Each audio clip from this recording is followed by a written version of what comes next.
Well, let's talk now to Xiaolin Chen, who's Head of International at KraneShares. Welcome back to the programme. Good to see you. How has the China-Central Asia trade relationship evolved, and what do you think are the main drivers behind this growth? Thank you for having me again, Jamie. Obviously, this is a quite important trip given President Xi Jinping made, to attend the second summit that hosted in Kazakhstan now. A few issues or few initiatives happened over the last few years, encouraged both China and the Central Asian countries to work more closely. Belt and Road initiative was first launched in 2013. Believe it or not, it's 12 years ago. That was with a goal to export China's expertise to the rest of the world. And Kazakhstan and the rest of the Central Asian countries play a critical role to connect China and the rest of the world, particularly to Europe, and serve as a bridge. That initiative with the goal to outsource China's expertise to the rest of the world also come with China's commitment to invest in all these countries, which is a win-win situation for both sides. That is one. Obviously, the infrastructure development that China has been investing heavily in infrastructure projects across Central Asia, including roads, railways, pipelines.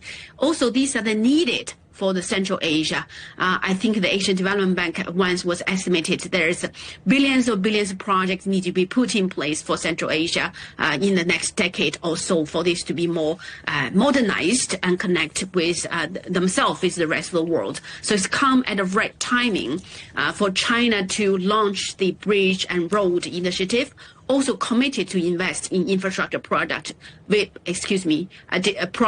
these partners. Obviously, trade volume is another key drivers for the close collaborations between China and the rest of the countries. Rest of the Central Asia countries known for very rich of natural resources, and these are the things that China need, particularly in energy resources, in oil, in gas, and this is really creates a very natural bond between China and the rest of the countries and partners. However, there are dissenting voices, aren't there? I mean, how is China addressing concerns in Central Asia about trade imbalances or over-dependence on Chinese investment and goods?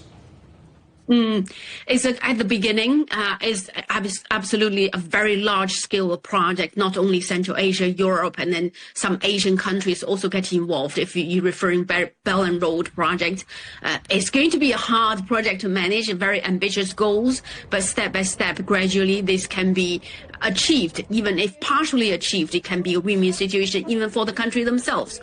They want to do trade volume. They want to be served as a transaction hub for themselves to play a critical role on the economic ties between themselves and the rest of the world.